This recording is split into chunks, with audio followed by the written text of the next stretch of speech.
Hello, today is Friday the 15th of January. It's the 23rd day of our blog and we're going to look at Joseph, the father of Jesus. I'm going to offer you three words as we look at him. One is compassion, one is protective, and the other is humility. In many ways, these are great attributes for a bloke. So let's first of all start by reading what we have in our text. This is how the birth of Jesus came about. His mother Mary was pledged to be married to Joseph, but before they came together, she was found to be with child through the Holy Spirit. Because Joseph, her husband, was a righteous man and did not want to expose her to public disgrace, he had in mind to divorce her quietly. After he had considered this, an angel of the Lord appeared to him in a dream and said, "Joseph, son of David, do not be afraid to take Mary home as your wife, because what is conceived in her is from the Holy Spirit." So let's hear a few things about Joseph. First of all, that he's compassionate.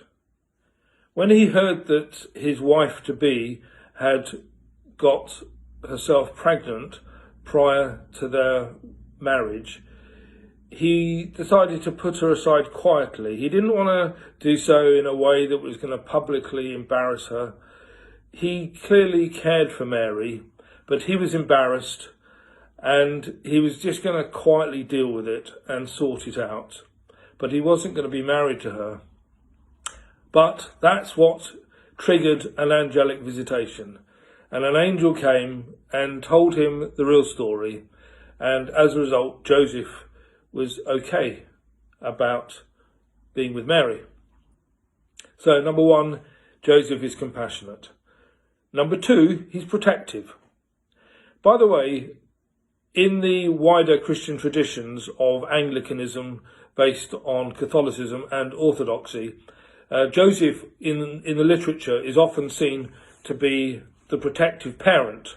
He's not mentioned that much, but where he does pop up in the scriptures is when Jesus is 12 years old. He's looking for him because Jesus has got lost as a 12-year-old, and Joseph goes looking and finds him in the temple. But after that, after Jesus is age 12, he's never mentioned again. And the tradition would suggest that he died sometime before the wedding of Cana, because at the wedding of Cana, of course, when Jesus was 30 years old, we only hear about Mary, and a few years after that, when Jesus died at the age of 33, Jesus from the cross gives Mary, his mother, to his friend John the Apostle. He wouldn't have done that if Joseph was still alive. So he goes down in our thinking as being a protective parent, but somebody who we don't hear much about. He just quietly got on with caring. He was like a foster father to Jesus.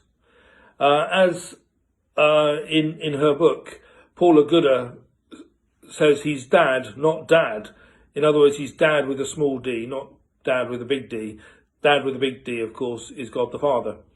So he's a compassionate man who's protective, and he's dad. And the third thing is he's a humble worker. In that sense, he's a normal bloke. He worked with his hands.